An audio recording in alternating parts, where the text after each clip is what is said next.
चलिए कहां तक बातें हुई थी लास्ट क्लास में? In which cis trans is not defined,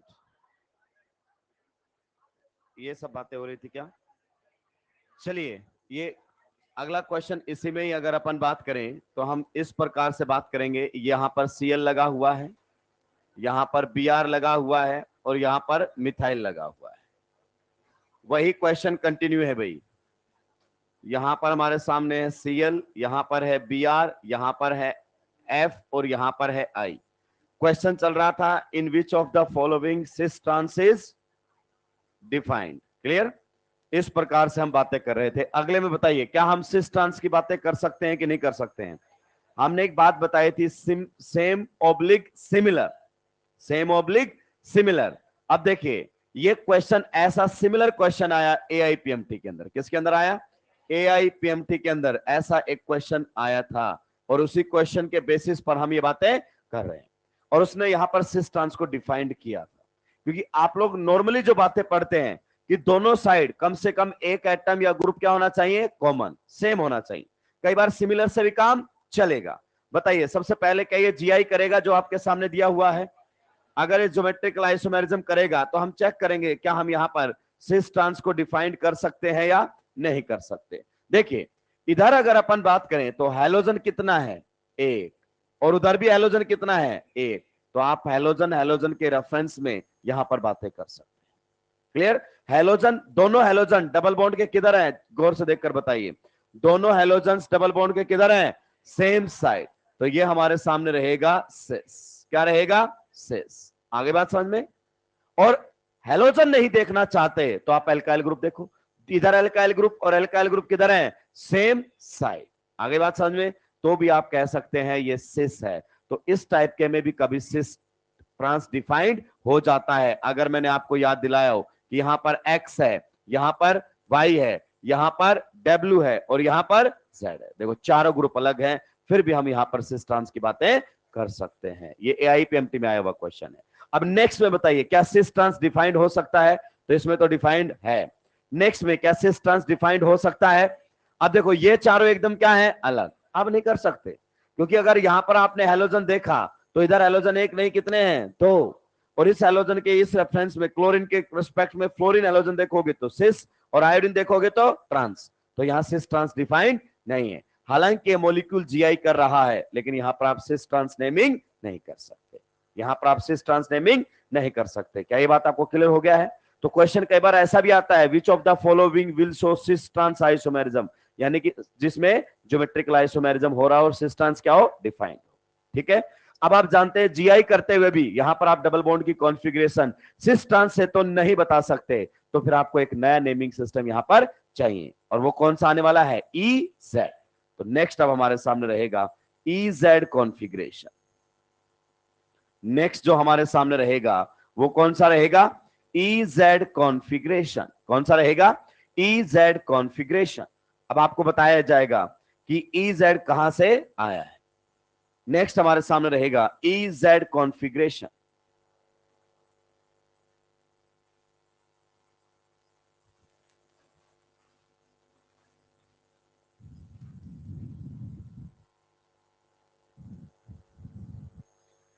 EZ configuration या EZ नेमिंग भी आप बोल सकते हैं। इसमें पहला पॉइंट लिखेंगे सभी लोग, इसमें पहला पॉइंट लिखेंगे सभी लोग।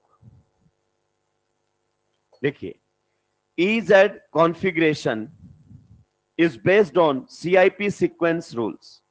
EZ configuration is based on CIP sequence rules. EZ configuration is based on CIP sequence rules. देखिए तीन केमिस्ट थे जिन्होंने ये CIP sequence rule दिया। क्लियर? उनमें अगर अपन बात करना चाहें तो हमारे सामने अलग अलग है। जैसे एक केमिस्ट की अगर अपन बात करना चाहें तो RS कान। कौन था? RS कान। एक अगर अपन बात करें तो CK इनगोल्ड, जिसने इंडक्टिव इफेक्ट भी दिया था, CK इनगोल्ड। और एक अगर अपन बात करना चाहें तो हमारे सामने था V प्रीलॉग। ये तीन अलग अलग अगर अपन बात करें तो केमिस्ट थे, उन्हीं को ही इन शॉर्ट लिखा गया है। जैसे यहां से क्या उठा लिया है? C, यहां से क्या उठा लिया है? I, और यहां से क्या उठा लिया है? P। तो ये सीआईपी सीक्वेंस रूल 3 केमिस्ट ने दिए थे, उन्हीं के नाम से जाना जाता है। ठीक है, और ये टोटली किसके ऊपर बेस्ड होते हैं? Atomic number. ये सारी बातें जो होंगी वो किस पर होंगी?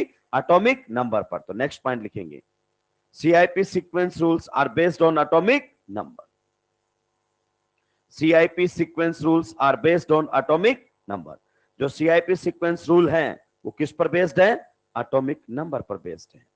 CIP sequence rules are based on atomic number, कि भाई कोई ऐसा सिस्टम लाओ जहां पर इस टाइप से वो फेल ना हो, तो सीआईपी सीक्वेंस रूल आए ईजेड नोमेनक्लेचर के लिए। अब इसमें रूल वाइज हम आगे बढ़ेंगे। सबसे पहले रूल नंबर 1 आता है। सबसे पहले क्या आता है? Rule number 1। लिखिए इसका रूल नंबर 1 क्या कहता है?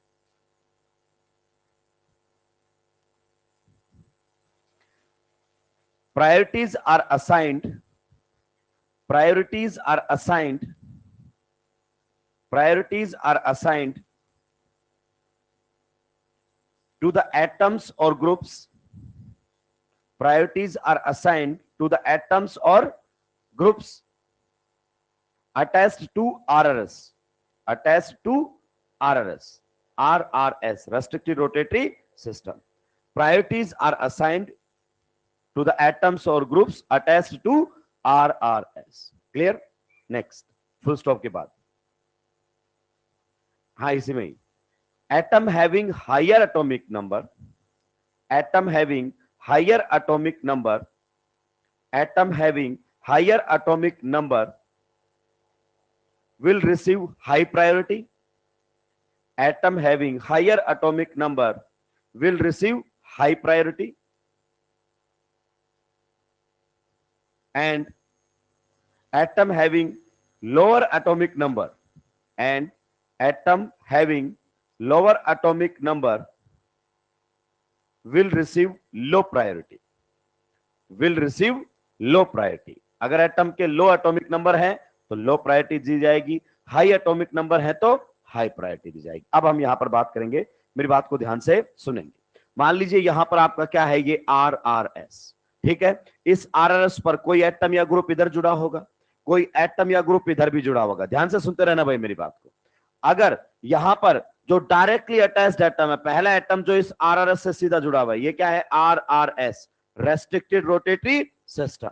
तो यहां पर अगर अपन बात करें, ये हमारे सामने है RRS, इधर ये डायरेक्टली अटैच्ड एटम होंगे, कोई ना कोई एटम इधर जुड़ा होगा। पहले इस किनारे पर बात करते हैं, इस टर्मिनल पर। तो यहां पर जो एटम जुड़ा होगा उनके एटॉमिक नंबर ऑब्जर्व करने हैं। जिसका एटॉमिक नंबर क्या होगा?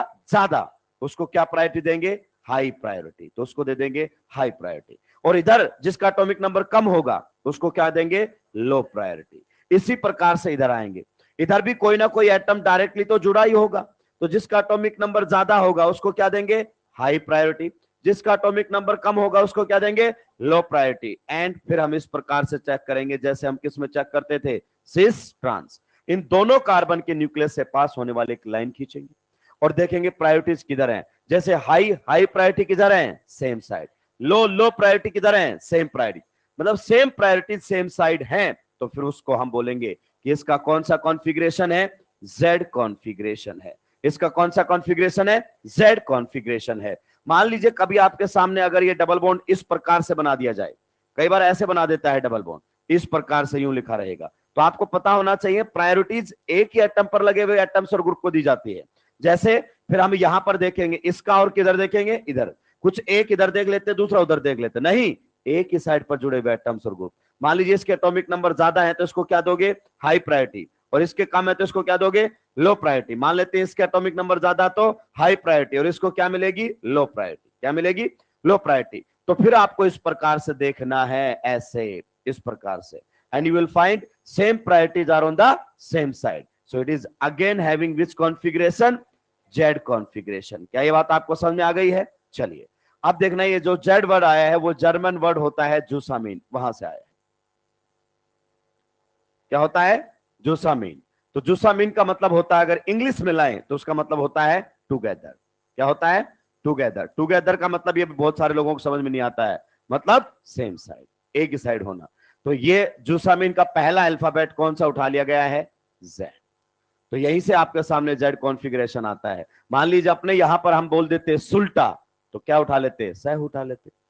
क्लियर। फिर वहां के मास्टर समझा रहे होते कि सुल्टा, सुल्टा means same side, in our language it is जुसामीन।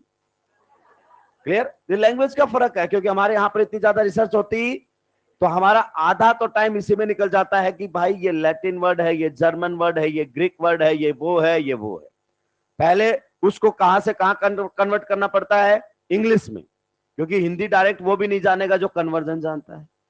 तो पहले वो जर्मन को कहां लाएंगे, इंग्लिश में, फिर इंग्लिश से हमें कहां लाना पड़ता है, हिंदी में। और भाई साहब अगर वो रियल में मोर होता है तो कन्वर्जन होते होते कबूतर बन जाता है।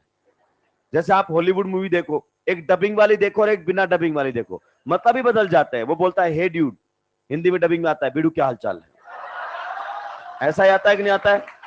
तो ये आपके जो है जर्मन वर्ड से आप लोगों के सामने ऐसा आ रहा है। तो आपको बड़ा अजीब लगा होगा कि ये जेड कैसे आ सकती है, जेड भी कोई कॉन्फ़िगरेशन होती है क्या। तो यहां से आया है भाई, जिस वर्ड से हमने बातें की है। इसी प्रकार से अगर अपन बात करें तो ऐसे देखेंगे, मान लीजिए डबल बॉन्ड है, यहां पर एटॉमिक नंबर देखा, इसका भी एटॉमिक नंबर देखा। कौन से एटम का एटॉमिक नंबर देखना है, जो सीधा जुड़ा हुआ है, डायरेक्टली अटैच्ड। मान लीजिए इसको कौन सी प्रायोरिटी मिली, हाई, हाई एटॉमिक नंबर थे। इसके लो एटॉमिक नंबर थे तो इसको प्रायोरिटी क्या मिलेगी, लो। इसकी बात अगर अपन बात करें हाई, और इसको क्या मिल गया हमारे सामने, सॉरी इधर आप मान लेते हैं कि क्या प्रायोरिटी मिली होगी, लो प्रायोरिटी। यहां पर लो प्रायोरिटी और इधर क्या मिली होगी, हाई प्रायोरिटी। अब फिर से देखिए, इस प्रकार से देखिए, अब आप पाएंगे कि जो same priorities are on the opposite side of double bond. तो इस केस में हम इसको कौन सा कॉन्फ़िगरेशन देंगे, ई कॉन्फ़िगरेशन देंगे। और जो वर्ड ई आया है वो फिर जर्मन वर्ड से आया है, जिसका मतलब होता है एंट गीगन। क्या होता है, एंट गीगन। एंट गीगन को फिर इंग्लिश में अपन ट्रांसलेट करते हैं तो इसका मतलब होता है ऑपोजिट। क्या होता है, ऑपोजिट। मतलब जहां पर सेम प्रायोरिटीज कहां पर हो, ऑपोजिट साइड। तो फिर यहीं से ही वर्ड से ई और जेड कॉन्फ़िगरेशन हमारे सामने आने लगा। E Z configuration is entirely based on atomic numbers. E Z configuration is entirely based on atomic numbers. जल्दी से सुलटाएंगे, आगे बढ़ूंगा। कौन से एटम के एटॉमिक नंबर देखने हैं, जो डायरेक्टली अटैच्ड है, जो डायरेक्टली अटैच्ड है उसी एटम के एटॉमिक नंबर देखने हैं। Higher atomic number high priority, lower atomic number low priority. निपटा दिया है।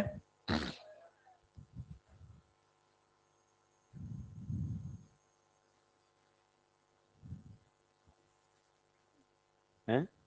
आएगा ना, क्यों नहीं आएगा, उतना ही पढ़ाऊंगा जितने आने की पॉसिबिलिटी होगी, फालतू की बात अपन करेंगे ही नहीं। निपटा दिया है। तो ये तो इन जनरल हमारे पास हो गया। अब कुछ स्पेसिफिक एग्जांपल लेंगे और इन चीजों को समझेंगे। 4 रूल लिखवाएंगे, उससे ज्यादा बातें नहीं करेंगे। अब ऐसे मत याद करो, एंट गिगन, ई, इनेमी, दुश्मन कहां होते हैं, कोणों में। जो इतना याद नहीं कर सकता क्या ही डॉक्टर बनेगा भाई। कि एंट गिगन से क्या आया है, ई। एंट गिगन का मतलब क्या होता है, ऑपोजिट। तो सेम प्रायोरिटीज अपोजिट साइड, तो ई कॉन्फ़िगरेशन।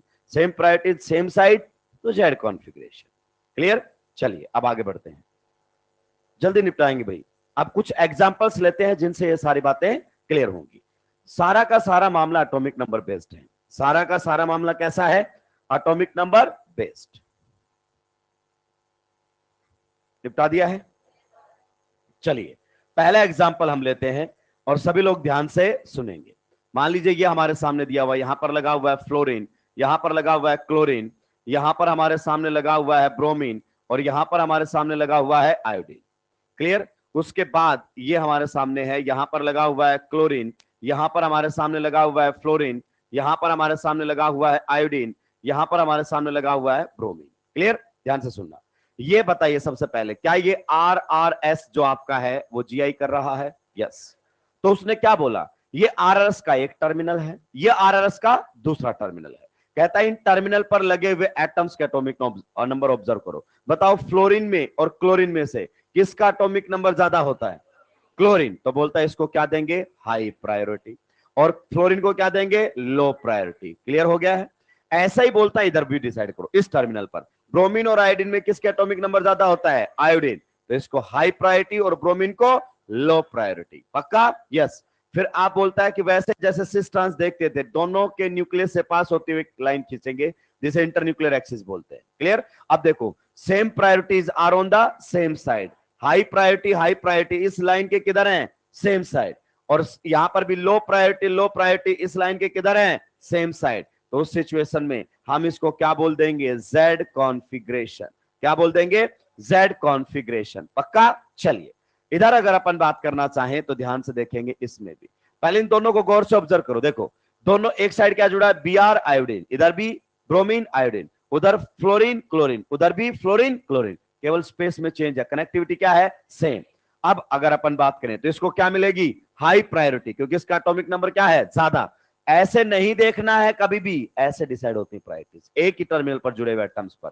तो इसको क्या मिलेगी, लो प्रायोरिटी। ऐसे इसको क्या मिलेगी, हाई प्रायोरिटी, और इसको क्या मिलेगी, लो प्रायोरिटी। तो इस प्रकार से अगर अपन बात करना चाहें, then same priorities are on the opposite side, so it is having E configuration, it is having E configuration. पक्का। किस एटम के एटॉमिक नंबर देखने हैं, जो इस आर से सीधा जुड़ा हुआ है, जो पहला एटम होता है उसका देखे जाते हैं। तो आप ये कह सकते हो कि ये एक दूसरे के कौन से आइसोमर्स हैं, ज्योमेट्रिकल आइसोमर्स हैं। कौन से आइसोमर्स हैं, ज्योमेट्रिकल आइसोमर्स, जो केवल और केवल किस में डिफरेंट है, कॉन्फ़िगरेशन में, और कॉन्फ़िगरेशन भी डबल बॉन्ड पर अलग है, मतलब ज्योमेट्रिकल आइसोमर्स रहेंगे। अब जल्दी से नेक्स्ट क्वेश्चन की तरफ चलेंगे मेरे भाई, और जल्दी से बताएंगे कि इस केस में कौन सा कॉन्फ़िगरेशन आपको मिलने वाला है।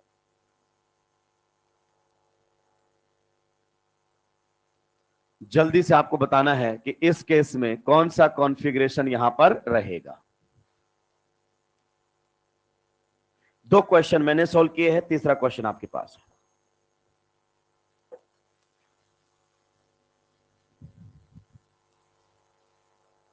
आधे ई बोल रहे हैं, आधे जेड बोल रहे हैं, मतलब यही क्वेश्चन आ जाए तो सबका सही नहीं हो सकता।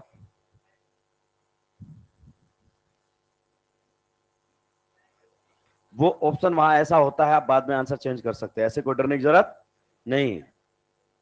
आप बाद में फोन भी कर सकते हैं कि वो मैंने ना थर्ड लगा दिया था, मेरे को अब पता चला थर्ड सही नहीं है, फोर्थ कर दो, तो फोर्थ कर देते हैं। आधे ई बोल रहे हैं, आधे जेड बोल रहे हैं, सही तो एक ही होगा कोई। ये छाप लिया है। मैंने क्या बोला, किस एटम के एटॉमिक नंबर देखने हैं, जो डायरेक्टली अटैच्ड है। तो सबसे पहले ये क्या है आपका, RRS, restricted rotatory system, restricted rotatory system. बताइए यहां पर अगर अपन बात करें, डायरेक्टली अटैच्ड कौन है, कार्बन, और यहां पर डायरेक्टली अटैच्ड कौन है, नाइट्रोजन। पक्का, यस।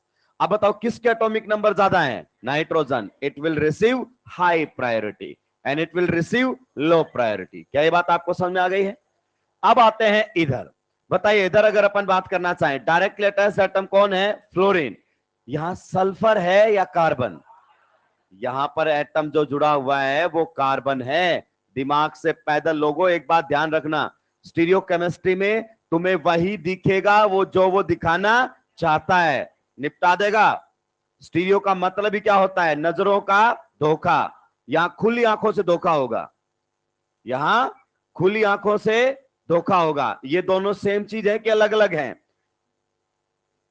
यहां पर जो मैंने लिखा है ये दोनों सेम चीज है कि अलग अलग हैं। तो सबका ध्यान सल्फर पर गया, कार्बन पर गया ही। डायरेक्टली अटैच्ड एटम कौन है, कार्बन, डायरेक्टली अटैच्ड एटम कौन है, फ्लोरीन। तो इनकी वजह से प्रायोरिटीज असाइन होंगी। तो इसको कौन सी प्रायोरिटी मिलेगी, लो प्रायोरिटी, और उसको कौन सी प्रायोरिटी मिलेगी, हाई प्रायोरिटी। तो same priorities are on the same side और opposite side, opposite side, so it is having E configuration, it is having E configuration. क्या ये बात आपको समझ आ चुकी है। चलिए अगर ये समझ में आ गए तो जल्दी से एक एग्जांपल और आप लोगों के सामने आ रहा है, उसको निपटाएंगे।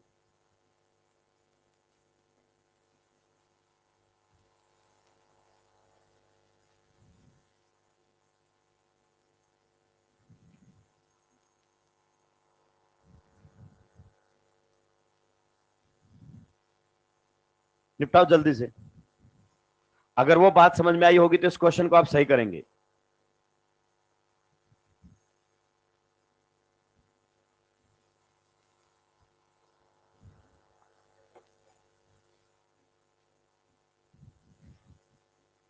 अभी भी ई जेड दोनों आ रहे हैं। इधर देखो, इस पर डिसाइड करें प्रायोरिटीज, डायरेक्टली अटैच्ड एटम कौन है, कार्बन, डायरेक्टली अटैच्ड एटम कौन है? फ्लोरीन। क्लोरीन मत देखो क्योंकि क्लोरीन डायरेक्टली नहीं जुड़ा हुआ, तो किसका एटॉमिक नंबर ज्यादा है? फ्लोरीन। तो इसको हाई प्रायोरिटी मिलेगी और इसको क्या मिलेगी? Low priority. डायरेक्ट अगर अपन बात करें, इधर कौन जुड़ा हुआ है?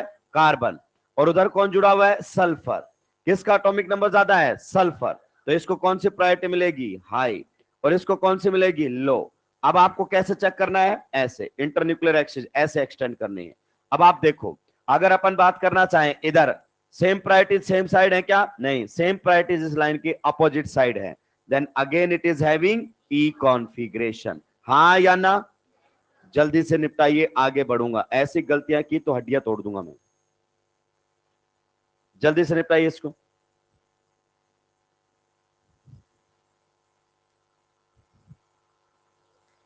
निपटा दिया है क्या?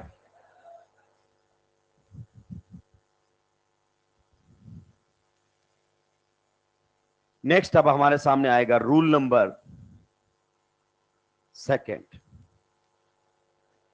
Rule number second, CIP sequence rule. क्योंकि ये रूल सीक्वेंस में आपको बताए जाएंगे। जहां जहां पर पहला रूल फेल हो जाएगा वहां वहां पर एक नया रूल लगा दिया जाएगा। रूल का एक फंडा होता है कि अगर फेल हुआ तो नया रूल चिपका दो। तो लिखिए अगला रूल। मान लीजिए कभी ऐसा हुआ कि सीधे जुड़े हुए एटम्स के एटॉमिक नंबर क्या आ गए?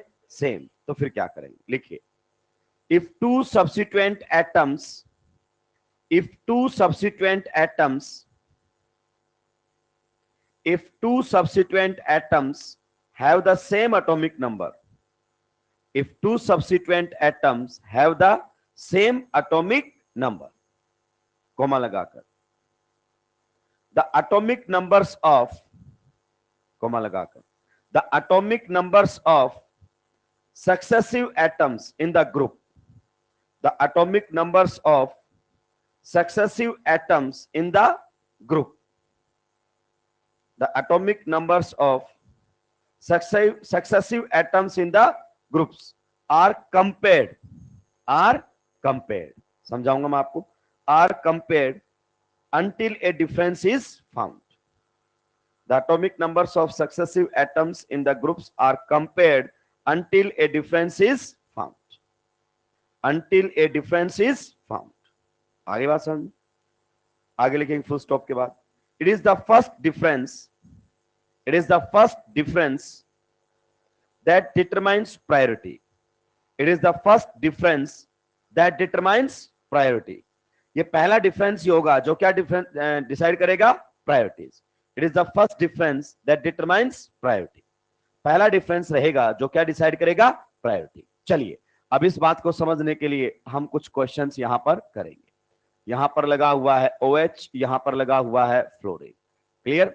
इस प्रकार से हमारे सामने रहेगा। यहां पर है CH2, यहां पर हमारे सामने है CH2, यहां पर है CH2 और Cl। इधर अगर अपन बात करें तो यहां पर है CH2, यहां पर लगा हुआ है फ्लोरीन और यहां पर लगा हुआ है CH3। और हमसे बोला गया है कि इस डबल बॉन्ड की EZ कॉन्फ़िगरेशन में आपको कॉन्फ़िगरेशन असाइन करना है। तो सबसे पहले आपको पता होना चाहिए डबल बॉन्ड क्या कर रहा है? GI। पक्का? तो सबसे पहले इधर वाले में डिसाइड कर ले। देखो इधर डायरेक्टली अटैच्ड एटम बताओ कौन है? फ्लोरीन। और यहां पर डायरेक्टली अटैच्ड एटम कार्बन, ना कि OH। ऑक्सीजन को मत देखो। तो इसका एटॉमिक नंबर क्या होता है? ज्यादा, so it will receive high priority. और कार्बन का एटॉमिक नंबर क्या होता है? कम, so it will receive low priority. यहां तो क्लियर हो गया। अब बोलता है इधर देखो, डायरेक्टली अटैच्ड एटम कौन है? कार्बन। और इधर भी डायरेक्टली अटैच्ड एटम कौन है? कार्बन। कहता है डायरेक्टली अटैच्ड एटम के अगर एटॉमिक नंबर क्या जाते हैं? सेम, तो बोलता है फिर आगे उस पर जो जुड़े हुए एटम्स हैं उनके एटॉमिक नंबर कंपेयर कीजिए। और कब तक एटॉमिक नंबर कंपेयर कीजिए? जब तक आपको डिफरेंस ना मिल जाए। कब तक एटॉमिक नंबर कंपेयर कीजिए? जब तक आपको डिफरेंस ना मिल जाए। क्या ये बात आपको समझ में आ गई है? तो ठीक है, अब हम इसको कैसे कंपेयर करते हैं, मेरी बात को ध्यान से सुनेंगे।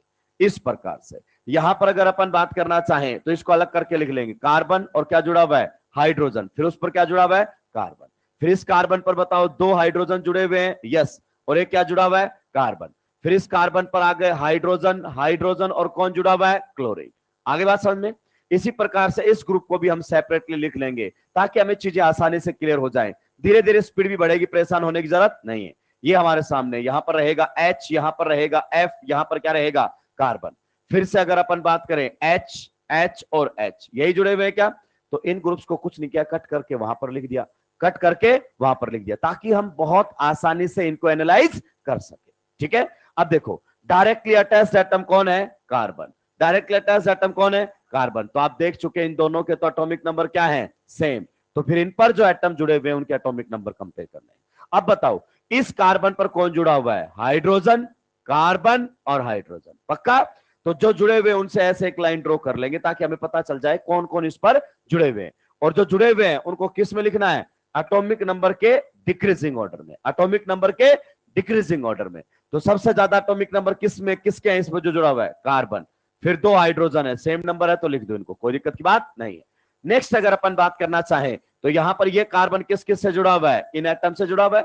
तो इनसे ऐसे लाइन पास कर लेंगे ताकि हमें पता चल जाए कि किस किस से जुड़ा हुआ है। उनको डिक्रीजिंग एटॉमिक नंबर में लिखेंगे, कार्बन, हाइड्रोजन और हाइड्रोजन, पक्का, यस। अब कंपेयर करेंगे फिर से, देखिए इसका एटॉमिक नंबर सेम, उसका भी एटॉमिक नंबर सेम, उसका भी एटॉमिक नंबर सेम। तो यहां पर तो डिफरेंस आया ही नहीं। तो कहता तब तक कंपेयर करो जब तक डिफरेंस ना मिले। तो आगे बढ़ते हैं। अब इस कार्बन पर जो जुड़े हुए कौन है, हाइड्रोजन, कार्बन और हाइड्रोजन, ऐसे डिक्रीजिंग एटॉमिक नंबर में कार्बन, हाइड्रोजन, हाइड्रोजन, पक्का, यस। इधर अगर अपन बात करें हाइड्रोजन, कार्बन और फ्लोरीन, इस प्रकार से डिक्रीजिंग ऑर्डर में फ्लोरीन, कार्बन और हाइड्रोजन। यहां पर कौन है हाईएस्ट एटॉमिक नंबर वाला, कार्बन। और यहां पर कौन है, फ्लोरीन। क्या ये बात आपको समझ में आ गई है, किसका एटॉमिक नंबर ज्यादा है, फ्लोरीन का। तो यहां पर आपको पहली बार डिफरेंस मिला क्या, तो आपने एक पॉइंट लिखा है, it is the first point of difference that decides priority, that determines priority. तो इस ग्रुप को कौन सी प्रायोरिटी मिलेगी, हाई प्रायोरिटी। और इस ग्रुप को कौन सी प्रायोरिटी मिलेगी, लो प्रायोरिटी। बताइए, same priorities are on opposite side, it means it is having e configuration, it is having e configuration। क्या ये बात आपको समझ में आ गई है मेरे भाई, किसी को कोई दिक्कत आपत्ति परेशानी है क्या, होनी भी नहीं चाहिए। अब मैं वापस आ रहा हूं क्योंकि आप जानते हैं इस सब प्रोसीजर में क्या लगता है, टाइम लगता है कि नहीं लगता है। तो हम ऐसे एनालाइज करेंगे। अब आप बताओ इस कार्बन पर कौन जुड़ा हुआ है, सीधा बताओ कौन जुड़ा हुआ है इस कार्बन पर, दो हाइड्रोजन और एक, तो ये रहा कार्बन और दो क्या है, हाइड्रोजन। इस कार्बन पर बताओ डायरेक्टली कौन जुड़ा हुआ है, इस पर जुड़ा हुआ है एक कार्बन और दो, इन्हीं से तो बॉन्ड बने हैं। कंपेयर करो, सेम सेम, कोई डिफरेंस नहीं मिला। आगे वाले पर जाओ, बताओ इस कार्बन पर क्या जुड़ा हुआ है, इस कार्बन पर जुड़ा हुआ है कार्बन और दो हाइड्रोजन, पक्का। और इस कार्बन के आगे एक कार्बन से और दो हाइड्रोजन से बॉन्ड बने कि नहीं बने। तो बताओ फिर इस कार्बन पर क्या जुड़ा हुआ है, इस पर जुड़ा हुआ है फ्लोरीन, कार्बन और हाइड्रोजन। फिर से कंपेयर कीजिए, क्या आपको डिफरेंस मिल चुका है, यस। फ्लोरीन और कार्बन में किसका एटॉमिक नंबर ज्यादा है, fluorine. So it will receive high priority and it will receive low priority. यानी कि ये इतनी आसानी से तब समझ पाए जब हम इसको बिल्कुल माइक्रो लेवल पर समझ कर आए हैं। क्लियर, छापेंगे और आगे बढ़ूंगा।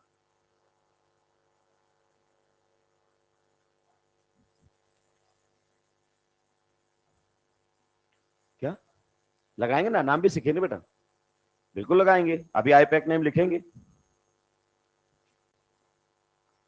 अभी तो कॉन्फ़िगरेशन सीख रहे हैं, फिर नाम भी लिखेंगे।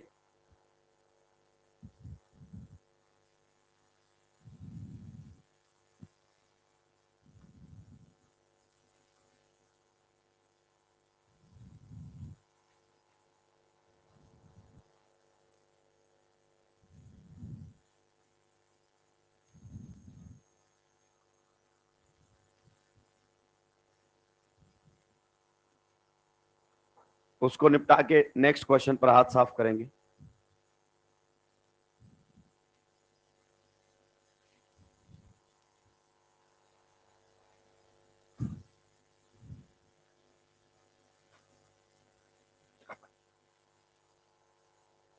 जल्दी जल्दी अपना दिमाग चलाएंगे।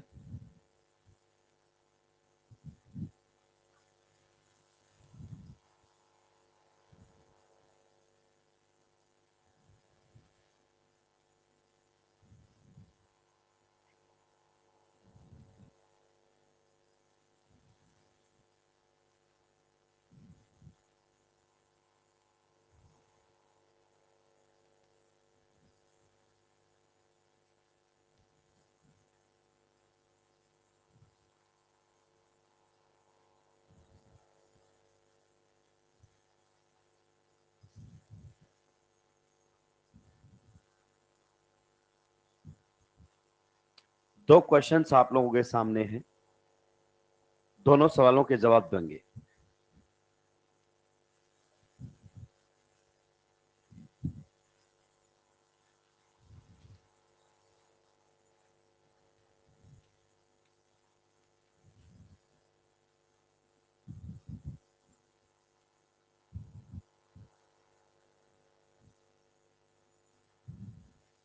कौन सा बेटा? ये डी। डी, हाँ, ड्यूटेरियम वाला, हाइड्रोजन का आइसोटोप।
की बातें इसमें हम कर सकते हैं।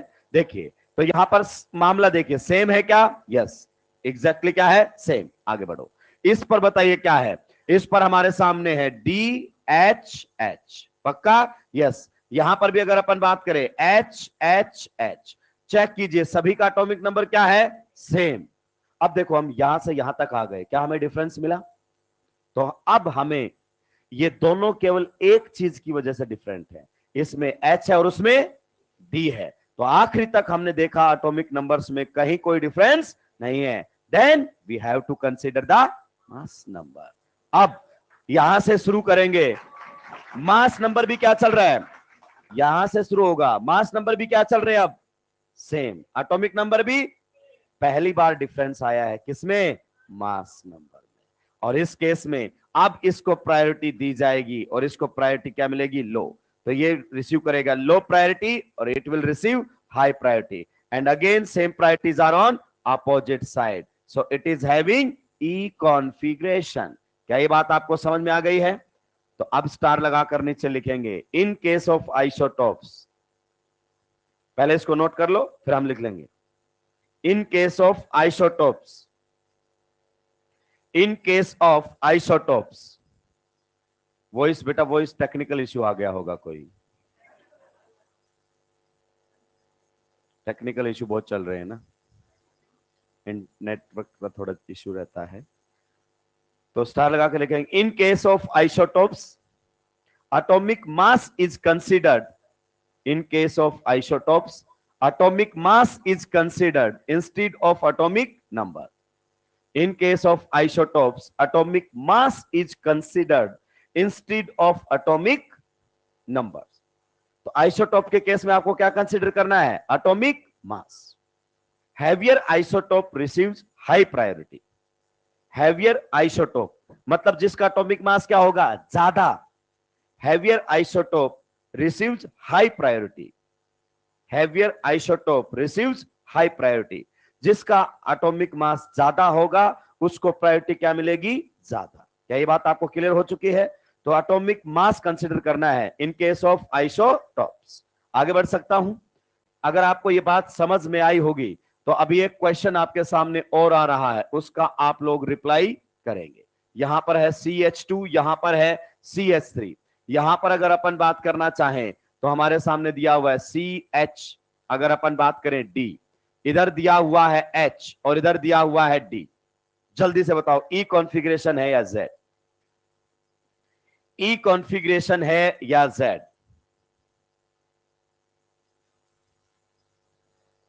E कॉन्फ़िगरेशन है या Z?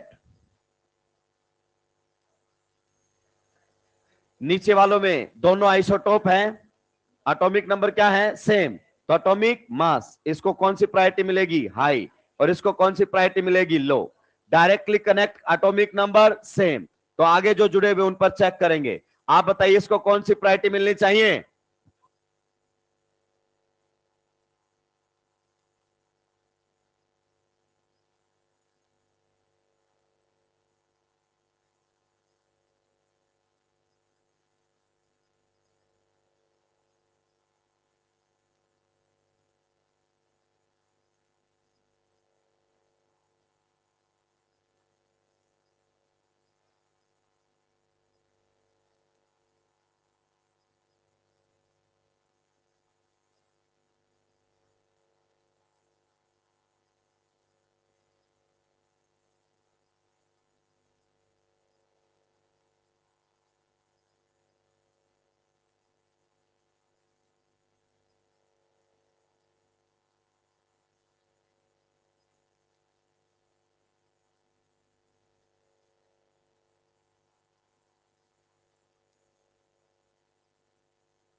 नेक्स्ट अब रूल हमारे पास आएगा, that is rule number 3।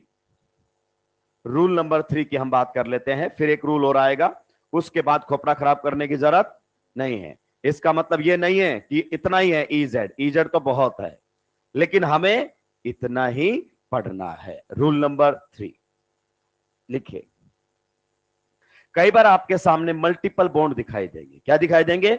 Multiple bond, तो मल्टीपल बॉन्ड को किस प्रकार से बात करना है लिखेंगे। Next rule, double bonds and triple bonds are treated, double bonds and triple bonds are treated, double bonds and triple bonds are treated, double bonds and triple bonds are treated as if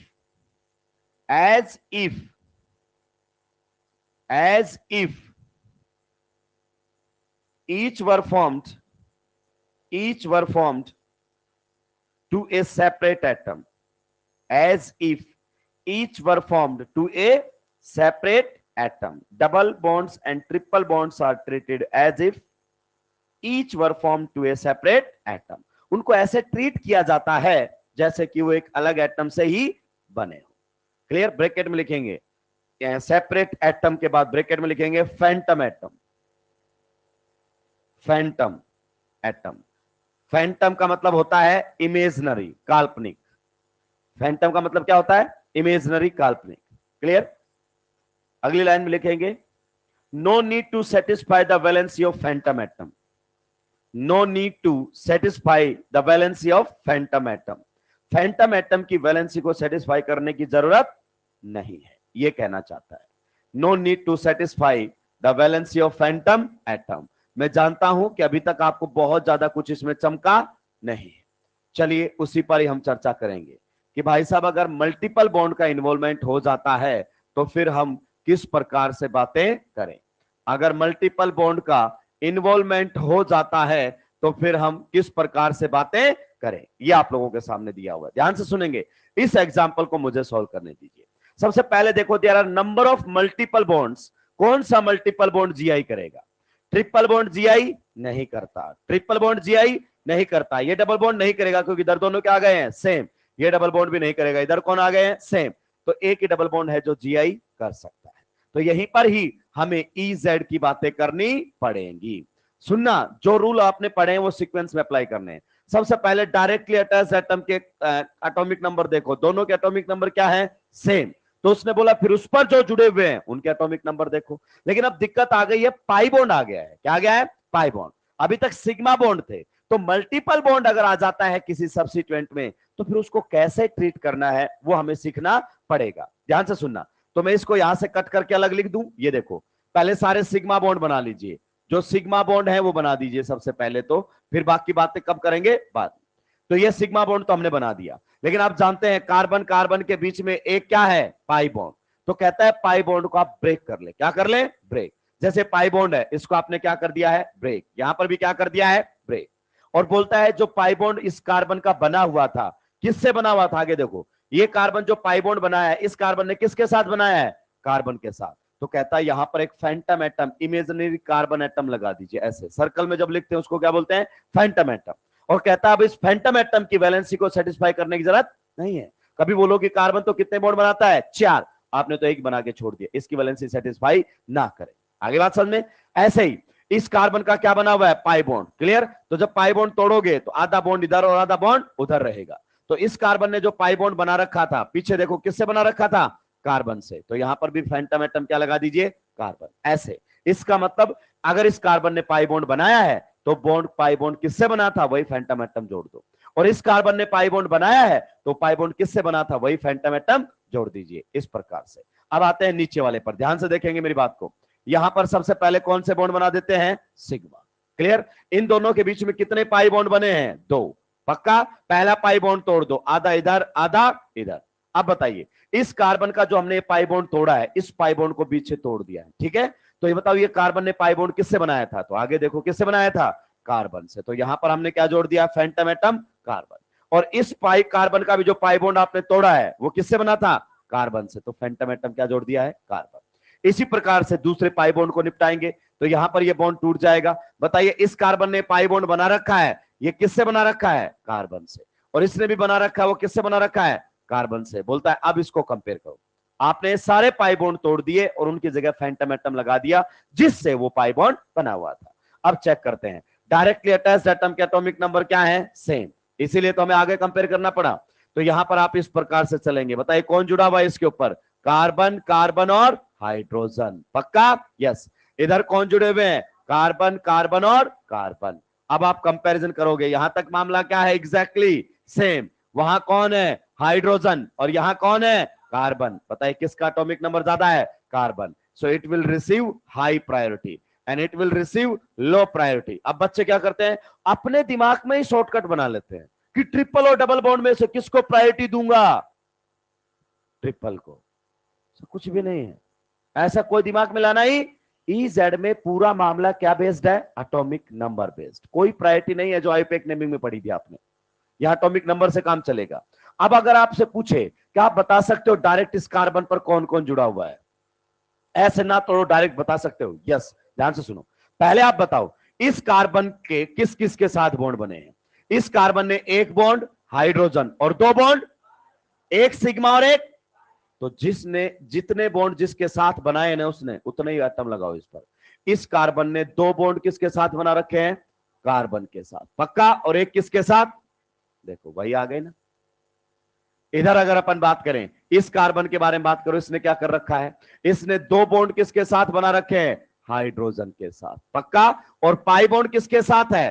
carbon के साथ। तो यहां पर हम carbon को कहां ले आएंगे? पहले इस प्रकार से। अब देखो इस पर जब देखोगे तो एक कार्बन और दो हाइड्रोजन दिखाई देंगे कि नहीं देंगे? ऐसे ही इस कार्बन पर बात करो। इस कार्बन के कितने बॉन्ड है आगे? तीन। तीनों किससे हैं? कार्बन से। फिर वो चाहे सिग्मा हो चाहे पाई हो, जिस एटम के साथ, ध्यान से सुन, जिस एटम के साथ जितने बॉन्ड है ना उतने एटम लिख दो। इस कार्बन ने आगे कार्बन के साथ कितने बॉन्ड बना रखे हैं? तीन। तो तीन बार कार्बन लिख लो। क्लियर? चलिए अब आते हैं इधर। पहले तो इसको ऐसे ब्रेक करके सिखाऊंगा क्योंकि पहला क्वेश्चन है, फिर आगे हम वन बाय वन बात करेंगे। सबसे पहले अगर अपन बात करें, सिग्मा बॉन्ड बना लेते हैं। कौन से बॉन्ड बना लेते हैं? सिग्मा। तो बताइए यहां पर कौन बना होगा? फ्लोरीन। ऊपर वाले को लिख रहा हूं। अब बताइए एक पाई बॉन्ड बना है, तो बताओ कार्बन का पाई बॉन्ड किससे बना है? कार्बन से। तो फैंटम एटम कार्बन। और इस कार्बन का भी पाई बॉन्ड किससे बना है? कार्बन से। तो फैंटम एटम कार्बन। क्लियर हो गया? नीचे वाले पर अगर अपन बात करना चाहें तो पहले सिग्मा बॉन्ड हम बना देते हैं। तो सिग्मा बॉन्ड कुछ इस प्रकार से हमारे सामने बनेगा, ये और ये। सिग्मा बना दिए। अब बताओ कितने पाई बॉन्ड बना रखे हैं? दो। दोनों पाई बॉन्ड किससे हैं? कार्बन से। तो दो फैंटम एटम क्या लगा दो? कार्बन। इसने कितने पाई बॉन्ड बना रखे हैं? दो। दोनों किससे हैं? कार्बन से। तो दोनों फैंटम एटम क्या लगा दो? कार्बन। अब देखो सबके चार चार बॉन्ड बन गए कि नहीं बन गए? बस इनकी वैलेंसी सेटिस्फाई करने की जरूरत नहीं है। अब कंपेयर करेंगे। Directly attached atom carbon, directly attached atom carbon, atomic number same. आगे बढ़ो। इस कार्बन से कौन जुड़ा हुआ है? इस कार्बन से जुड़ा हुआ है फ्लोरीन, कार्बन और कार्बन। और इससे क्या जुड़ा हुआ है? कार्बन, कार्बन और कार्बन। कंपेयर करें। यस, फ्लोरीन और कार्बन में से किसका एटॉमिक नंबर ज्यादा है? फ्लोरीन का। तो इसको क्या मिलेगी? High priority. और इसको क्या मिलेगी? Low priority. बेचारा अभी अभी जुगाड़ बना के आया था कि डबल ट्रिपल में किसको प्रायोरिटी दूंगा? ट्रिपल, और यही फेल हो गया। तो ऐसा कोई जुगाड़ बनाने की जरूरत नहीं है। याद रखना, shortcut will cut you in short. ठीक है? तो बताइए इसका कॉन्फ़िगरेशन ई आएगा कि जेड आएगा? कौन सा कॉन्फ़िगरेशन रहेगा? ई कॉन्फ़िगरेशन। अब मुझे एक बार ये बता दीजिए, अगर हम डायरेक्ट बात करें तो इस कार्बन पर कौन कौन जुड़ा हुआ है? इस कार्बन पर बताओ, इस कार्बन का किससे बॉन्ड है? फ्लोरीन से है। और किससे है? कार्बन से। कार्बन से कितने हैं? दो। फ्लोरीन से कितना है? एक। वही एटम जरूर। अगर अपन बात करना चाहे यहां पर इस कार्बन के साथ कितने बॉन्ड हैं? तीन। तीन बॉन्ड है राक्षस, एक सिग्मा और दो पाई। तो तीन बार कार्बन जोड़ दो, कंपेयर कर लो। वो सब करने की जरूरत ही नहीं है। छापिए, आगे बढ़ो।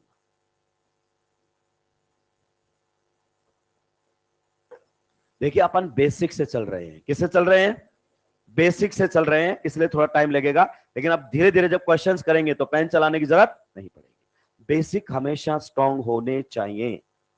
वापिस आप जब भी क्वेश्चन नहीं बनता है तो आप बेसिक्स की तरफ लौटते हैं। किसकी तरफ लौटते हैं? बेसिक्स की तरफ लौटते हैं।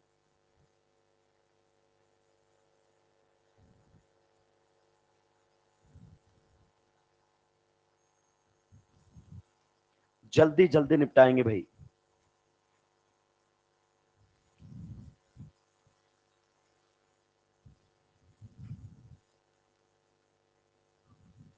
ए, कौन है ये? मैं उठा के बाहर फेंक दूंगा। इतनी समझ नहीं है तेरे अंदर?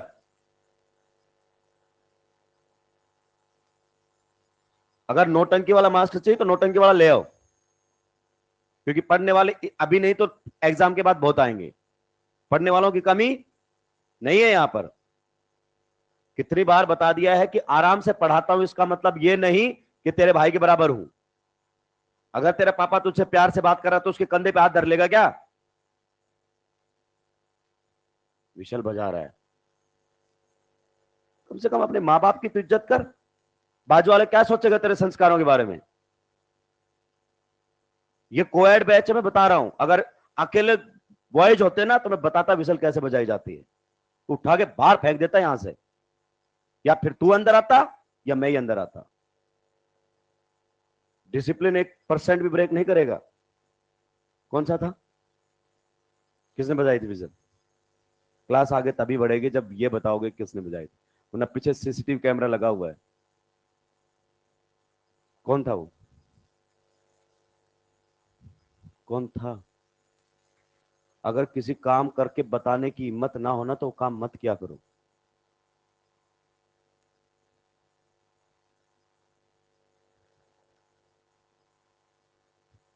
एक की वजह से बाकी क्लास डिस्टर्ब हो, इसलिए मैं इग्नोर करके आगे बढ़ता रहता हूं। लेकिन अगर हरकत ऐसी है जिसके इग्नोर करने से दूसरे स्टूडेंट्स का नुकसान है तो इग्नोर नहीं कर सकता मैं।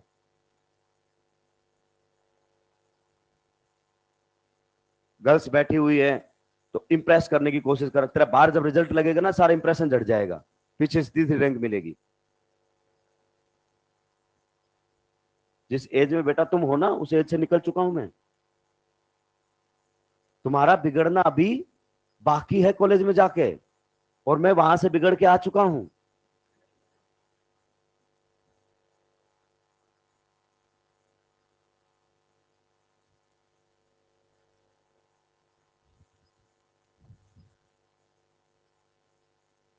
कोई फोर्स नहीं है, अगर आप नहीं पढ़ना चाहते तो क्लास में ना बैठे।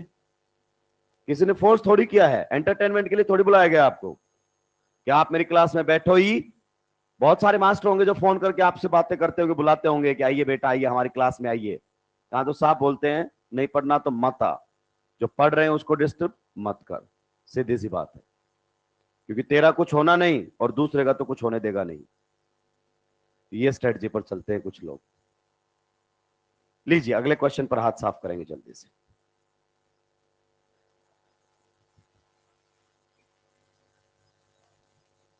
कौन से वाले पे? इस पे?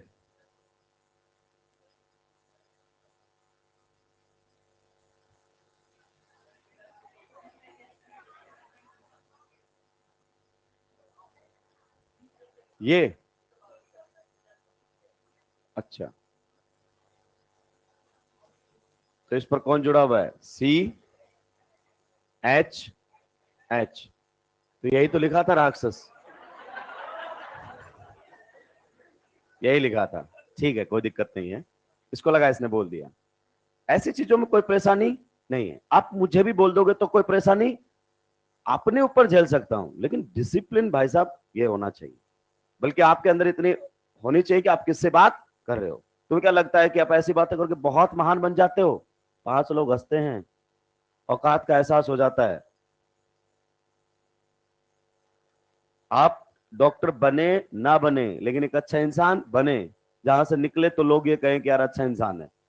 चाहे कितने भी गरीब हो चाहे कैसे भी हो, अच्छा बनना आपके हाथ में, डॉक्टर बनना आपके हाथ में नहीं है। और डॉक्टर बन भी गए और हरकतें अच्छी नहीं रही ना तो भी कुछ नहीं होगा। ये ध्यान रखना, बहुत सारे डॉक्टर जेल काटते हैं। बताइए, इस पर अगर अपन बात करें तो एक ही डबल बॉन्ड है जो क्या कर सकता है? GI। पक्का? तो देखिए इधर अगर अपन बात करें डायरेक्टली अटैच्ड एटम कौन है? कार्बन। इधर भी डायरेक्टली अटैच्ड एटम कौन है? कार्बन। दोनों के एटॉमिक नंबर सेम। अब बताइए अगर मैं इस कार्बन पर पूछूं आपसे तो कौन कौन जुड़ा हुआ है? बताओ मुझे, कौन जुड़ा हुआ है? इस कार्बन के नाइट्रोजन के साथ कितने बॉन्ड हैं? 3। तो 3 नाइट्रोजन जोड़ दो। 3 नाइट्रोजन इसके ऊपर जुड़े हुए, टेंशन लेने की जरूरत ही नहीं है। इस कार्बन की अगर मैं आपसे बात करूं तो आगे कार्बन के साथ कितने बॉन्ड है? 3। तो 3 कार्बन जोड़ दो, या फिर आप इस तरीके से लिख लाओ, लेकिन मुझे लगता है वैसा लिखने की कोई आवश्यकता है नहीं। अब चेक कीजिए, यहां पर कार्बन, यहां पर नाइट्रोजन, डिफरेंस मिल गया हमें एटॉमिक नंबर में। सो it will receive low priority and it will receive high priority. पक्का? चलिए नेक्स्ट अगर अपन बात करें, डायरेक्टली अटैच्ड एटम कौन है? कार्बन। डायरेक्टली अटैच्ड एटम कौन है? कार्बन। दोनों के एटॉमिक नंबर सेम, तो आगे चेक करो। अब बताओ इस कार्बन पर कौन कौन जुड़ा हुआ है? इस कार्बन के ऑक्सीजन के साथ कितने बॉन्ड है? 3, एक सिग्मा एक पाई, एक सिग्मा यहां पर, तो टोटल कितने ऑक्सीजन जोड़ने हैं? 3। जिस एटम के साथ जितने बॉन्ड है ना उतने एटम जोड़ दो। इस कार्बन के ऑक्सीजन के साथ कितने बॉन्ड है? 3, 3 ऑक्सीजन जोड़ दिए। क्लियर?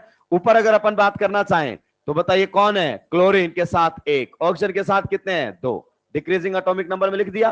तो यहां पर है ऑक्सीजन और वहां पर कौन है? क्लोरीन। किसका एटॉमिक नंबर ज्यादा होता है? क्लोरीन।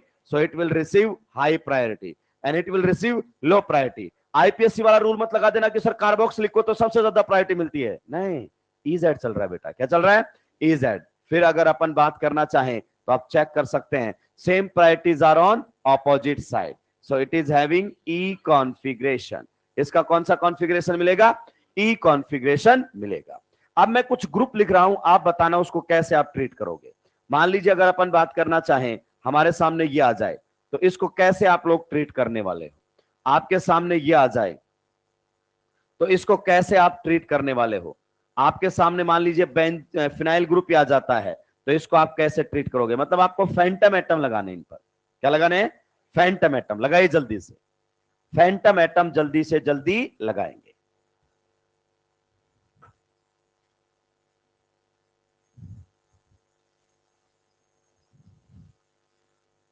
फैंटम एटम, सबसे पहले तो सिग्मा बॉन्ड बनाओ, फिर पाई बॉन्ड जिस एटम के साथ बना हुआ है वही फैंटम एटम उस पर जोड़ दो।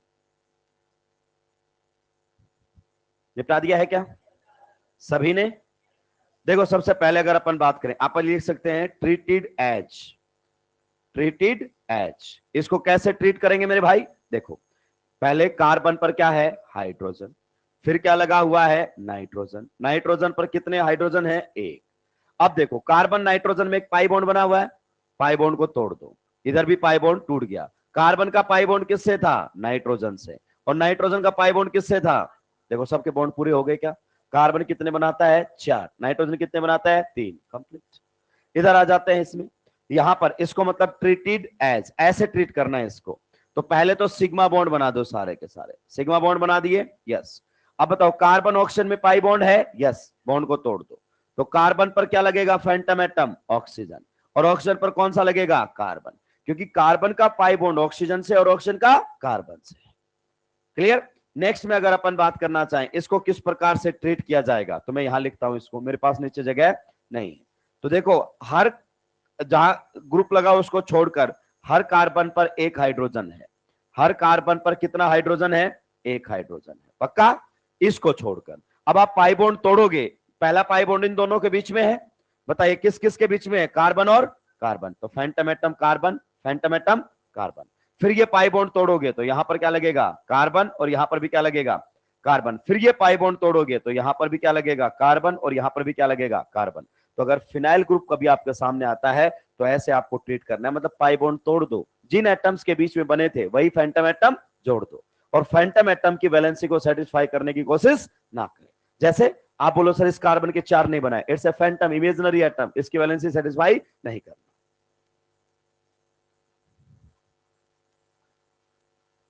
कहां पर बेटा? ऑक्सीजन के टोटल कितने बॉन्ड बनते हैं? 2। तो ऑक्सीजन ने दोनों बॉन्ड किससे बना रखे हैं? कार्बन से। एक सिग्मा और एक पाई। तो सिग्मा वाला पहले बता दिया। पाई को तोड़ोगे, पाई के नाम के क्या लगाने हैं? इमेजिनरी एटम, तो कार्बन लगा देना इमेजिनरी।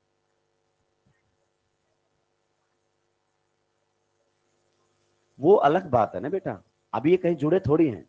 मैं तो बोल रहा हूं इसको ट्रीट कैसे किया जाएगा, अगर कहीं जुड़े हुए तब अपन ऐसे चलाएंगे ना, जो बात कर रहे हो तो आप अलग बात करें। अभी तो इसको ऐसे लिखा गया फैंटम एटम जोड़ के, वो क्लियर है? बस नेक्स्ट पॉइंट लिखेंगे, आखिरी रूल, लास्ट रूल रहेगा। अगर लोन पेयर आ जाए, टकला आ जाए, तो उसका क्या करना है? उसको लिस्ट प्रायोरिटी देनी है। क्या देनी है? Least priority. तो rule number 4, lone pair always receives lowest priority. Lone pair always receives lowest priority. Lone pair, कौन सा रूल नंबर, 4 या 5? 4। Lone pair always receives lowest priority. Lone pair always receives lowest priority. Lone pair को हमेशा कौन सी priority देनी है, lowest. आगे बात समझ में, चलिए आगे बढ़ सकता हूं अब मैं। कोई ऐसा है जिसने अभी तक नहीं छापा है, जल्दी छापो। बस इतना फर्क होता है आप लोगों के साथ सॉफ्ट रहने का, इतना सा है कि जैसे इस बच्चे को डाउट आए क्लियर कर लिया, उसने नहीं छापा बोल। अगर मैं बेटा रिजिड हो गया ना और एकदम स्ट्रिक्ट रहा तो तुझे समझ में भी नहीं आएगा तो भी नहीं पूछ पाएगा। फ्लेक्सिबिलिटी रहे, बच्चा आके अपना डाउट क्लियर कर सके, मास्टर को अपनी प्रॉब्लम बता सके, इस टाइप का बिहेवियर हम मेंटेन करते हैं। लेकिन हमारा बिहेवियर क्लास के अंदर और क्लास के बाहर एंटायरली अलग होता है। हम पर्सनल लाइफ में कैसे हैं उससे कोई फर्क नहीं पड़ता, लेकिन प्रोफेशनल में हमें सॉफ्ट होना पड़ता है ताकि बच्चा अपना डाउट पूछ सके। बहुत सारे ऐसे टीचर आपने स्कूल में भी देखे होंगे, कोचिंग में भी देखे होंगे, जिनसे आप जाकर अपने डाउट ही नहीं पूछ पाते हैं, डर लगता है उनसे बात करने के लिए। तो वो एनवायरनमेंट में क्रिएट नहीं करना चाहता, लेकिन उसका आप कोई फालतू का फायदा ना उठाएं, ये अपने दिमाग में होना चाहिए। और ये बाजू बाजू जो बैठा उसकी रिस्पॉन्सिबिलिटी बनती है कि भाई तू नहीं पढ़ना चाहता तो ऑनलाइन देख लेना जाके, यहां हमारा दिमाग खराब मत कर। क्योंकि जब बेटा रिजल्ट आएगा ना नीट का, तब ये सारी मस्ती निकल जाएगी, तब दीपावली आएगी तुम्हारे घर पे, पटाखे फूटेंगे तुम पे, कमेंट्स बड़े बड़े आने वाले हैं। ऐसे यूं यूं खड़े रहोगे 1.5-2 घंटे तक गर्दन झुकाए, तो ऐसा काम क्यों करें?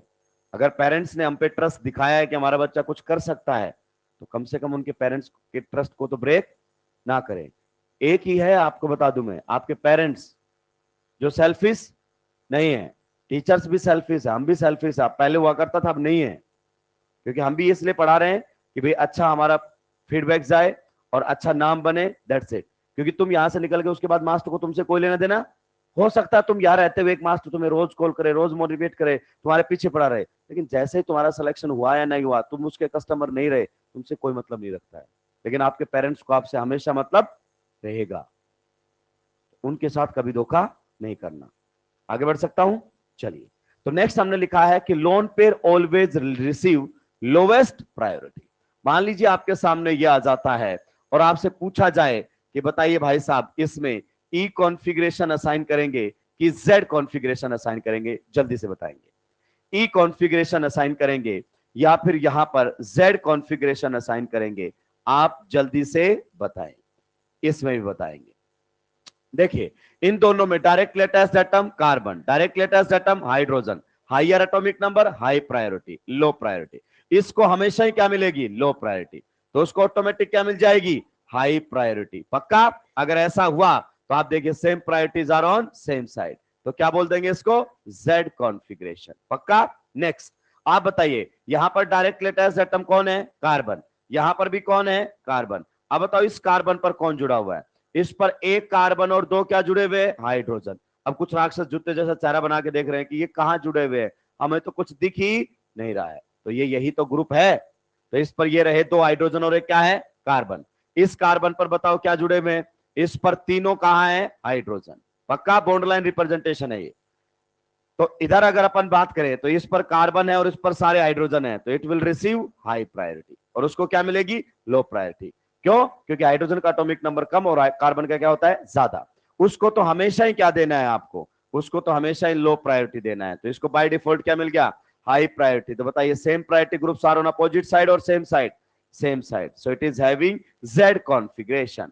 अब कुछ बैठे बैठे लोग सोच रहे होंगे, ये एक्स्ट्रा टैलेंटेड लोग होते हैं कि सर अगर दो लोन पेयर आ गए तो, दो लोन पेयर आ गए तो आपने तो बोला लोन पेयर को क्या देना है, लोवेस्ट प्रायोरिटी। अब इनमें क्या करें, अब ये जीआई नहीं करेगा, क्या ये जीआई करेगा? और जीआई नहीं करेगा तो हम नाम किसका लिख रहे हैं, ज्योमेट्रिकल आइसोमर्स का। तो इतना परेशान होने की जरूरत नहीं है, ये जीआई करता ही नहीं। आगे बात समझ में, चलिए। अब आपने दो नेमिंग सिस्टम पढ़ लिए, एक सिस ट्रांस और एक ईजेड। मैं आपको बता दूं इन दोनों में आपस में कोई रिलेशन नहीं है।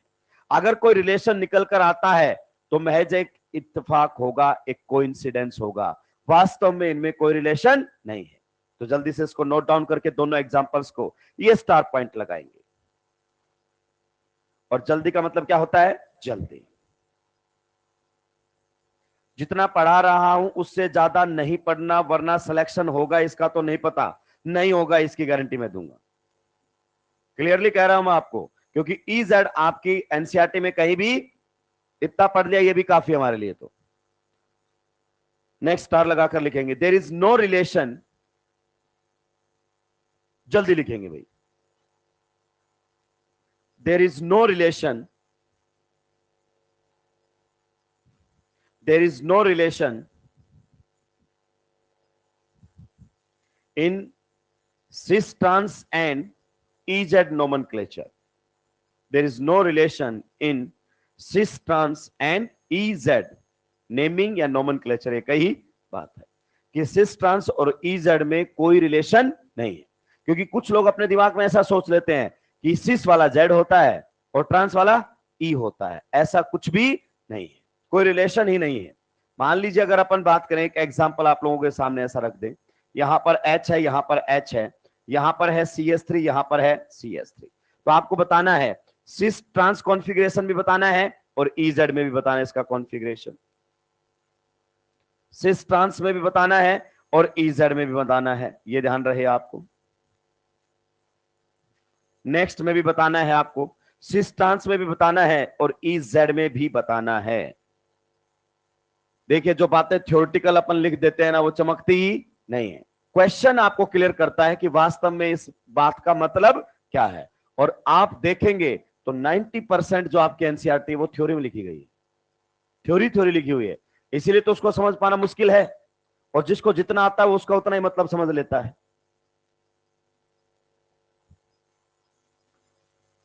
बताइए पहले वाले में सिस है कि ट्रांस? तो सिस ट्रांस अगर मुझसे पूछेगा तो मैं बोलूंगा सिस कॉन्फ़िगरेशन है, पक्का? यस। और EZ में कार्बन और हाइड्रोजन में किसका एटॉमिक नंबर ज्यादा होता है? कार्बन, तो हाई प्रायोरिटी और इसको क्या मिलेगी? Low priority. फिर से कार्बन हाइड्रोजन में इसका हाई प्रायोरिटी और इसको क्या मिलेगी? Low priority. I think it is having Z configuration. तो बच्चों को ऐसा लगता है कि भाई सिस वाला Z होता है, नहीं, ऐसा कुछ भी नहीं है। आगे देखो, सिस ट्रांस में बताओ पहले कॉन्फ़िगरेशन कौन सी रहेगी? Cl और Cl को देखकर कैसे ट्रांस कैसे बोल रहे हो भाई? कौन सा कॉन्फ़िगरेशन है? सिस कॉन्फ़िगरेशन है, पक्का? यस। अब EZ में डिसाइड करो, बताइए इन दोनों में से इसका एटॉमिक नंबर ज्यादा, हाई प्रायोरिटी, इसको क्या मिलेगी? Low priority. इसको लो प्रायोरिटी और उसको हाई प्रायोरिटी।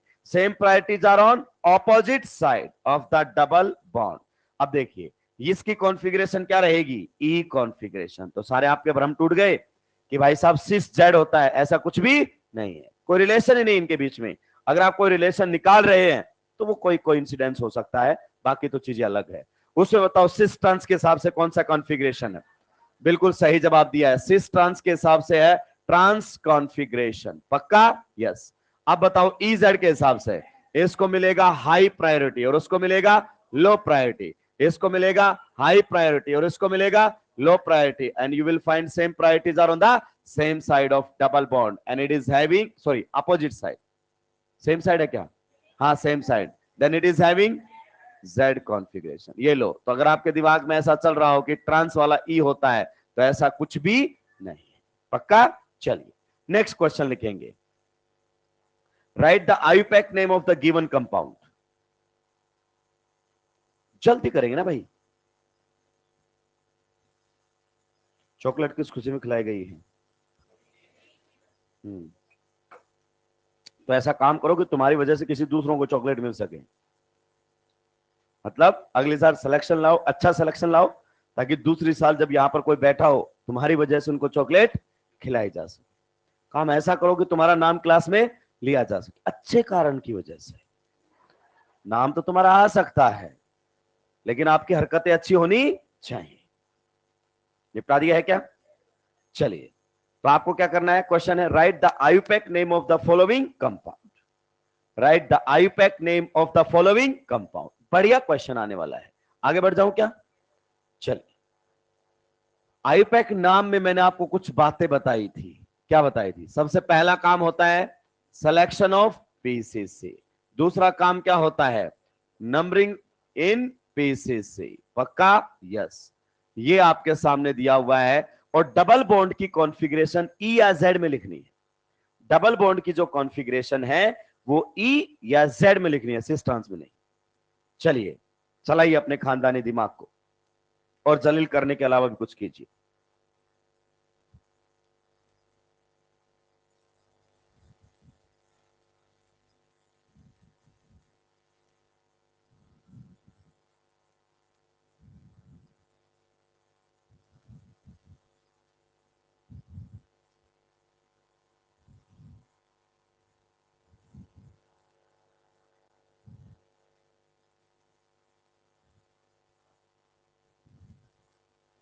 पहला डिसीजन रहेगा पीसीसी का सिलेक्शन, टर्मिनली दो है। दूसरा डिसीजन रहेगा नंबरिंग, एक दूसरे की नोटबुक से देखकर नंबरिंग ना करें, यकीन मानिए कोई फायदा नहीं है।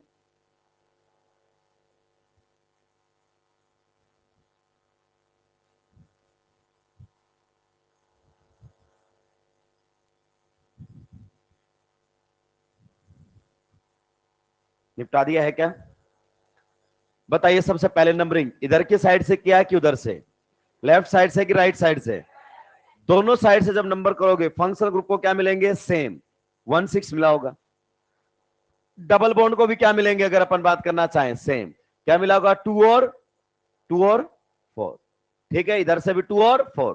फर्क आ रहा है केवल सब्स्टिट्यूएंट पर। तो इस साइड से नंबरिंग करेंगे क्योंकि सब्स्टिट्यूएंट क्या पड़ेगा? नजदीक।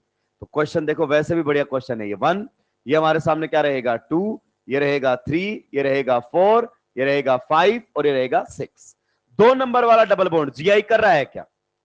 अरे 2 नंबर का जो डबल बॉन्ड है वो जीआई करेगा क्या? तो जीआई करेगा तो यहां पर क्या लगाना पड़ेगा? हाइड्रोजन। अब बताओ प्रायोरिटीज अगर अपन असाइन करें तो बताओ क्लोरीन और कार्बन में इधर कौन है? कार्बन। और इधर कौन है? क्लोरीन। आई थिंक इसको क्या प्रायोरिटी मिलेगी? हाई। तो उधर भी हाई देख लेते हैं। क्लियर? इधर तो कौन है? कार्बन। और उधर कौन है? हाइड्रोजन। तो इसको भी कौन सी प्रायोरिटी मिलेगी? High. Same priority same side है। तो 2 नंबर का जो डबल बॉन्ड है उसकी कॉन्फ़िगरेशन है जेड। पक्का? यस। इसमें अगर अपन बात करें यहां पर हाइड्रोजन लगाना पड़ेगा और इधर इधर हाइड्रोजन लगाना पड़ेगा। पक्का? क्योंकि भाई साहब 120 का बॉन्ड एंगल मेंटेन करना पड़ेगा ना। तो दोनों हाइड्रोजन डबल बॉन्ड के कहां चले गए हैं? Opposite side. तो इधर देखो कार्बन, सॉरी हाइड्रोजन कार्बन, क्या मिलेगा इसको? Low priority. कार्बन को क्या मिलेगा? हाई। तो उधर भी लो देख लेते हैं। इधर कार्बन है, उधर कौन है? हाइड्रोजन। क्या मिलेगा? Low priority. सेम साइड है कि अपोजिट साइड है? सेम साइड है कि अपोजिट साइड है डबल बॉन्ड के? Opposite side. तो इसकी कॉन्फ़िगरेशन क्या रहेगी? ई। पक्का? यस। तो किस प्रकार से बात करेंगे? पहले 2 नंबर वाला किसमें है? जेड। और 4 नंबर वाला किसमें है? ई। ऐसे कॉन्फ़िगरेशन मेंशन कर देते हैं पहले। बाकी अब जैसे नाम लिखते थे वैसे नाम लिखेंगे। बताइए 3 नंबर पर क्या लगा हुआ है? 3 नंबर पर लगा हुआ है क्लोरो। 3 क्लोरो। पीसीसी में कितने कार्बन है मेरे भाई? 6। तो वर्ड रूट रहेगा हेक्स। डबल बॉन्ड 2 बार है तो हेक्स से हेक्सा। कहां कहां पर है? 2,4 डाई इन। उसके बाद ये भी 2 बार है क्या? यस। फंक्शनल ग्रुप 1,6 क्या आएगा? Diol. So this will be the IUPAC name of this compound. तो EZ में भी आप नाम इस प्रकार से लिख सकते हैं जैसे सिस ट्रांस में लिखते हैं। कॉन्फ़िगरेशन को कहां लिख देना है? स्टार्टिंग में। 2 नंबर का डबल बॉन्ड जीआई कर रहा है, 4 नंबर का डबल बॉन्ड जीआई कर रहा है, 2 वाला ई में है, सॉरी 2 वाला जेड में है, 4 वाला किस में है? ई में। That's it.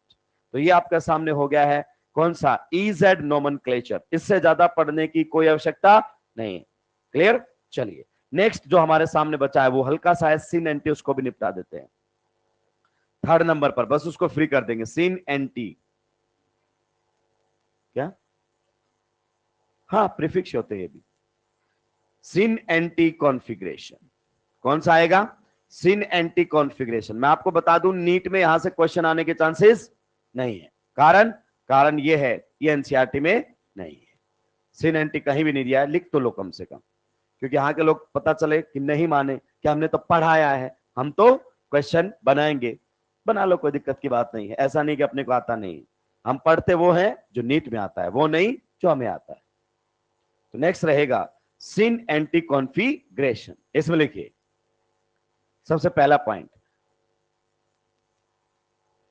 For syn anti configuration, for syn anti configuration, for syn anti configuration, for syn anti configuration at least one lone pair, for sin anti configuration at least one lone pair, at least one lone pair must be present, at least one lone pair must be present at either side of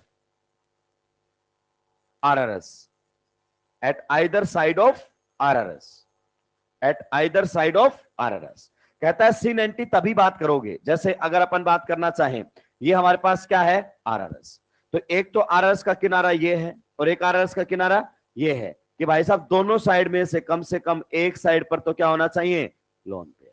जैसे इसमें इधर क्या है, lone pair, कम से कम दोनों side में से एक साइड लोन पेयर होना ही चाहिए, तभी आप इस प्रकार की बातें कर पाओगे। जैसे यहां पर अगर अपन बात करें, ये दिया हुआ है OH, तो आप जानते हैं नाइट्रोजन पर क्या है, लोन पेयर, या फिर दोनों साइड भी लोन पेयर आ जाए, दोनों साइड लोन पेयर आ जाएगा तो चलेगा, लेकिन कम से कम एक साइड तो लोन पेयर होना ही चाहिए। क्या ये बात आपको समझ में आई? तो ये कहना चाह रहा है कि दोनों साइड में से कम RRS के एक साइड लोन पेयर होना चाहिए, तब sin एंटी की बातें करेंगे, अदरवाइज sin एंटी की बातें नहीं करेंगे। तब हम sin एंटी की बातें करेंगे, अदरवाइज हम sin एंटी की बातें नहीं करेंगे। सबसे पहले हम sin एंटी की बातें किस में करते हैं, एजो कंपाउंड्स। किस में करते हैं, एजो कंपाउंड्स में। मैं इसके बारे में आपको बता देता हूं। अब यहां पर एजो कंपाउंड्स में, एजो कंपाउंड कौन से होते हैं, जिनमें नाइट्रोजन नाइट्रोजन में क्या होता है, डबल बॉन्ड, और ये हमेशा ही जीआई करते हैं, ये हमेशा ही क्या करेंगे, जीआई। तो यहां पर अगर अपन बात करें तो sin का मतलब क्या होता है, सेम साइड। एक होता है एंटी, एंटी का मतलब क्या होता है, अपोजिट। अब सब जानते हैं, आप बोलते हैं ये मेरा एंटी है, मतलब मेरे से एकदम उल्टा काम करेगा। तो यहां पर एजो कंपाउंड्स के ही एग्जांपल से अगर हम समझे, मान लीजिए यहां पर H लगा हुआ है, यहां पर भी H लगा हुआ है, तो यहां पर कौन जाएगा, लोन पेयर, यहां पर कौन जाएगा, लोन पेयर। बताइए लोन पेयर जो है वो डबल बॉन्ड के किधर है, सेम साइड, तो इसको क्या बोलेंगे, sin। अब इसको लिखने की जरूरत है क्या, lone pair are on the same side, दिख तो रहा है लोन पेयर किधर है, सेम साइड। अगर यही लोन पेयर कहां चले जाएं, ऑपोजिट साइड। अगर यही लोन पेयर कहां चले जाएं, ऑपोजिट साइड, तो इसी को ही क्या बोल देंगे हम, एंटी। आगे बात समझ में, तो जल्दी से इसको निपटा दीजिए। सेम साइड है तो क्या रहेगा मेरे भाई, sin। ऑपोजिट साइड है तो क्या रहेगा, एंटी। क्लियर? आज के लिए बस इतना ही बात करेंगे, क्योंकि अगले में थोड़ा सा क्या लग जाएगा, टाइम। तो अभी आप अपने थ्योरी पार्ट को ढंग से रिवाइज करते रहें। मैं आईयूपैक नेमिंग का भी अपना मॉड्यूल डिस्कशन बचा हुआ है, मुझे याद है, आइसोमेरिज्म का भी बचा हुआ है, सब बातें करेंगे। अभी जो 7 मई को जिन बच्चों का एग्जाम, उनको टाइम थोड़ा सा ज्यादा दिया जा रहा है, क्योंकि हम क्लासेज में भी चल रहे हैं और उनको भी टाइम देना है। अपने पास तो टाइम क्या रहेगा, सफिशिएंट। हाँ, एक्सरसाइज सेकंड नेमिंग में ना, हाँ मैं करेक्शन दे दूंगा, डिस्कशन करूंगा तब सब आ जाएगा। तो अगर कोई क्वेश्चन मैच नहीं कर रहा है तो परेशान नहीं होना। ELP आइसोमेरिज्म के देंगे, नेमिंग के नहीं देंगे, टॉपिक खत्म होने के बाद सोल्व करेंगे अपन।